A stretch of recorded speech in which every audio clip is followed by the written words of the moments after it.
Mes chers compatriotes, je m'adresse à vous aujourd'hui pour vous présenter ma vision pour l'action en faveur des Français d'Amérique du Nord. J'ai décidé de me présenter à l'élection législative car je suis fier d'appartenir et de représenter notre communauté d'Amérique du Nord, vibrante, brillante et rayonnante. Comme vous, je suis attaché à ce continent où je suis investi depuis 20 ans et que j'ai sillonné en y rencontrant nos compatriotes. Voici donc la vision que je vous propose pour mon action en tant que député de notre circonscription pour les 5 prochaines années. S'expatrier, travailler, étudier ou vivre en Amérique du Nord, tout en restant attaché à la France, c'est ce que la plupart d'entre nous souhaitent ou décident en s'y installant. Ce choix, ou cet idéal, doit être préservé pour nous tous et pour l'image de la France que nous représentons ici. C'est pourquoi je serai le porte-voix à l'Assemblée nationale des énergies, des talents, des savoir-faire des Français du Canada et des États-Unis. Inspiré par vos initiatives et vos suggestions, je ferai des propositions de loi et soutiendrai les projets du gouvernement visant à améliorer l'éducation, la coopération universitaire, la protection sociale et l'emploi des jeunes en France, au Canada et aux États-Unis, notamment des mesures visant la croissance et à soutenir l'initiative, la libre entreprise et l'innovation et des bourses d'entreprise pour la jeunesse. Je contribuerai activement à la promotion de la culture, des produits, des marques et des enseignes françaises en Amérique du Nord. Il faudra bien entendu revisiter la question de l'assujettissement des Français d'Amérique du Nord à la CSG et la CRDS sur les investissements immobiliers en France et adapter la protection sociale, notamment l'accès à la couverture mutuelle universelle et les bourses scolaires aux situations et aux besoins des Français de l'étranger et d'Amérique du Nord en particulier. Par-dessus tout, je vous confirme que je me battrai contre toute mesure gouvernementale prenant pour cible les Français de l'étranger, notamment en matière de fiscalité et l'augmentation de la CSG prônée par le nouveau président de la République dans son programme de campagne. Sur le plan civique et politique, je me battrai contre le déni de démocratie auquel nous avons été soumis au cours des dernières élections présidentielles pour la réintroduction immédiate du vote électronique et pour des renforts temporaires en personnel consulaire en périodes électorales. J'essaierai de faire introduire une simplification des procédures d'obtention de certains documents administratifs pour les Français d'Amérique du Nord et de l'étranger en général. Je soutiendrai les mesures de moralisation et de modernisation de la vie politique, notamment l'interdiction de solliciter les suffrages pour les personnes déjà condamnées, le cumul des mandats et la réduction du nombre de mandats effectués consécutivement.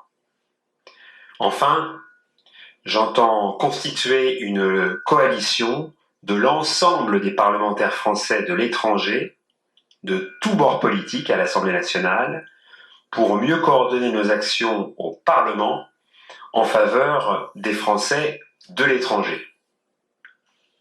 Mes chers compatriotes, je ferai naturellement des propositions budgétaires pour assurer la mise en œuvre de toutes les mesures que je proposerai. Enfin, je serai un député de terrain, résident de notre circonscription et présent à vos côtés. Je serai assidu et actif aux séances plénières et aux travaux de commission permanente de l'Assemblée nationale. Et afin de peser sur les sujets qui nous concernent principalement, je vous annonce que je siégerai à la Commission des Affaires étrangères et ou la Commission des Affaires sociales. Grâce aux nouvelles technologies, je vous consulterai périodiquement sur les grands sujets d'actualité et les projets parlementaires d'importance par l'intermédiaire de consultations citoyennes. Et j'organiserai des permanences parlementaires interactives rénovées sur l'ensemble du territoire américain.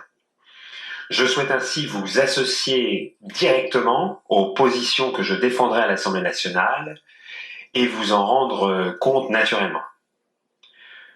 J'ai également l'intention de créer un Conseil des Français d'Amérique du Nord, associant à la fois les élus français, les conseillers consulaires, vos conseillers AEFE, les parlementaires, députés que je serai sénateur, mais aussi les représentants des chambres de commerce franco-américaines et franco-canadiennes, les groupements politiques, ceci afin de mieux coordonner notre action commune en Amérique du Nord auprès des pouvoirs publics français. Dans un monde incertain et au diapason et bien entendu en coordination avec nos brillants diplomates ici en Amérique du Nord, j'œuvrerai au renforcement de la coopération parlementaire transatlantique pour soutenir notre action diplomatique, économique et commerciale, nos fonctionnaires internationaux à New York, à l'ONU, au Fonds monétaire international et à la Banque mondiale, et aux organisations internationales ayant leur siège au Canada. Et bien entendu, la place et les intérêts de la France dans le monde. Je défendrai le développement durable et maîtrisé face au changement climatique. Et enfin, je soutiendrai vigoureusement toute mesure visant à renforcer la sécurité des Français et à combattre ardemment le terrorisme djihadiste. En faisant le choix de voter pour moi, vous choisissez un député expérimenté. J'ai en effet pendant des années participé au débat législatif de l'ONU à l'Assemblée générale. J'ai l'expérience des travaux parlementaires, du plaidoyer politique et de la négociation et de la politique internationale. Ancien diplomate onusien et dans mes fonctions actuelles, je conseille des gouvernements, des parlementaires, des présidents étrangers et en me choisissant, vous faites également le choix d'un député de terrain, je l'ai dit mais je le répète, résident de la circonscription et proche de vous, réellement à votre service et actif et présent dans la circonscription comme à l'Assemblée nationale. Mais vous choisissez aussi la détermination, le dynamisme, le sérieux, l'indépendance et le renouvellement politique nécessaires à des débats parlementaires fructueux et constructifs et à une France moderne. Je vous remercie.